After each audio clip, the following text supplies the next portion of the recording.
spent the camp mixing and matching, new pieces, old pieces. So, what do you think of the whole group so far? Yeah, always, this week, even in the last week, you're just ready to watch them play. There's, I think I still think it's Tuesday. I'm still confused on what day it is. So I think it'll probably be here, be on, at least on me, before, which I'm totally fine with because I don't, the waiting part of things is something that I don't like, and I like to get the kickoff and let's roll, let's see where we're at, get adjusted and go. So I'm ready to get to that point. Graham, I'll ask you, playing a lot of guys, how does that work in the back of your mind knowing that you're going to play a lot of guys? Well, I mean, a lot of it is the flow of the game. You got to see where it's, especially game one. You just got to see where it's going to go, and what their plan is, and so how you adjust yours and the situations that you put your guys in, by personnel and by how you rotate them. Is it a tempo game? Is it a slow down game? All of those we're not going to know till after kickoff. So, with Frank Signetti's background, though, it's probably not going to be a tempo game. Right. I mean, you would think. Yeah, I mean, I think everybody's probably going to have their surprises and their wrinkles, and we just got to be ready for it. But they're gonna have some. I think they'll use a little more personnel than maybe some people think. So, but we'll see. They may not. Your overall depth, you've talked about it a little bit before. Do you like where you are depth-wise? Is it better than it's been your previous 3 years? Yeah, I mean, the depth and the quality of the depth is much better, especially in the secondary.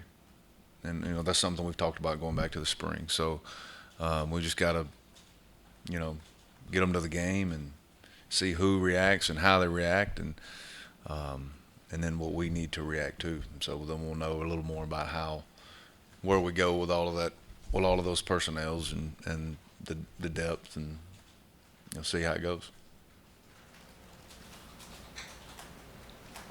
How far back do you go with your scout of Frank Signetti, Pitt? I mean, do you have, obviously you got watch a lot of Pitt, but how much do you watch of Signetti, not just at Boston College, but maybe even other times? Yeah, I mean, you go back and not that you're always going to use it, but you always go back and try to get as much as you can. But you got to be careful about how far down that rabbit hole you go. It's still, take all the rivalry and to take that out of it. It's still game one. It's still against somebody you have very limited spring game information on. So you just kind of have to worry about us, and we have the things that we feel we need to be good at and the things that we are defensively, and we're going to go in with that and see where it goes. But I mean, there's some things that always, I think I'm sure there's the same things on me, just like any coordinator they have tendencies, and so you kind of have an idea of those, but got to be careful too. You can start chasing ghosts. We say chasing ghosts. Generally speaking, in openers, are you more reactive or are you trying to dictate when you're in defense? Yeah, exactly. Quite honestly, I always wait till game day. Okay. I think everybody on offense and defense coordinator has both of those plans in their pocket. To me, it's about the day leading up to the game, and where we are. I'll know over the next couple of days, how we finish our preparation, and but I think you have both kind of attitudes ready to go, and me personally, I make that decision right when I walk on the field. The scouting thing is interesting in today's transfer world because if you're watching an individual, you may have to go Keaton Slovis, you got to watch USC tape. You got to watch Akron tape for a wide receiver. I mean, again, you're going down a rabbit hole, but do you do that just to see what their tendencies are? Yeah, I mean, and all you're watching is a skill set. Yeah. Where they're good, where they're bad. and I think that's as far down as you need to go. Slovis is extremely accurate, throws a good deep ball. Mumpfield's a great route runner, and that's what you know. So that's about at least as far as I go. Any different preparing for running back by committee? Because they're going to run at least 3 now. I think that they have their sets of plays, and that's what they're going to do. That's what they're going to do. And each running back, again, just like when you scout, they have different skill sets. Some guys are better at some things than others, and so you just try to know that when that guy's in the game. But schematically, there may be some instances where backs are used better as receivers. One catches better than the other. So, and you won't know that till Thursday if they're using some backfield sets that allow them to do that. So, again, you'll just have to adjust with what we do. Notice some wars. Bandit, Spear, left corner. You going to play that out through Thursday? Or are you going to determine that? Yeah, I mean, it'll play out. Just because I coach the position, the Bandit position is something that we'll probably use a little bit differently throughout this year as a whole, not just Thursday. And those guys, Jared and Linnell, even with Taurus, will probably all honestly be even with how much they play. Each of them are better or have their skill sets, and they do some things better than others, and so try to get them in those situations. Jordan, what do you mean by that? You'll use that position a little bit different throughout the year? Well, I mean, like I said, it's the one time where we've had pretty significant skill sets between the guys in the room. Jared is a great athlete. He's extremely fast. Plays really hard. And so does Linnell. Linnell's a little bit probably bigger, a little bit stronger at the point of contact. And so you just try to get them in those positions where you're able to use those, based on what the offense is giving us. Now, a lot of that has to do with us being able to play to change our defense based on personnel with what's going on around them. That's also got something to do with it. So I think going back to the spring, we've had a little more flexibility there. So it won't be anything like like a big wholesale change, but be able to use them in some different ways. The fact that you can play more if you're a better man coverage team, does that help you disguise things? Because, you may show man, but people know you were going to play zone because that's what they did best.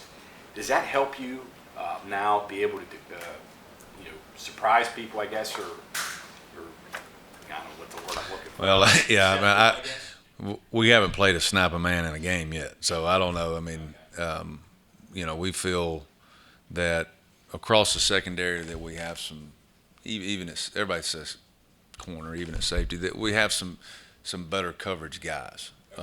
So I think everybody assumes that, hey, we're going to be better at man coverage, and which I think common sense, everybody wants to be. Yeah, it'd be great. You got him, But so are we a better man coverage team? Honestly, I don't know, because we haven't played a game and played any man coverage. If you're able to, then yeah, it helps in that aspect. But last year, if you showed man, more than likely it was going to be a disguise for zone.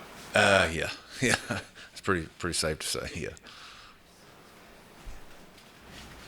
No, obviously, a big storyline has been the new faces on the secondary. In terms of, you guys brought in a lot of guys with experience, but not obviously experience playing with each other. So how do you feel about the chemistry of that unit, especially going into a week where, it's going to be very loud, and it's probably going to be difficult to communicate out in the field? Right. Well, if I look at two of the guys, Jazeer Cox and Wesley McCormick that we brought in, and I just look at where they come from. And that experience in itself, I mean, those two have played against each other in a national championship game. And whether you put 80,000 people out there or 40,000 people out there, I can remember listening to one of those games on the radio. I think it's in the stadium in Frisco, Texas. If somebody corrects me, the FCS National Championship. And you could tell from listening to the radio like what that atmosphere was like. So I don't necessarily worry about the stage being too big for those guys. Everybody assumes that because they're transfers from FCS, and I understand that. It's not, but that's part of the reason through the evaluation process that we were so high on those guys. Not only the experience, but the programs that they come from, the magnitude of the games that they have been in, and that experience. And it's just hard to, you can't. There's no way to mimic that experience when you're young in the secondary like we were. We knew we were going to be coming into this year. So whether they come from, Alabama or James Madison, it doesn't matter to me. It's just they have that game experience, that big time game experience, and so they'll be ready to go.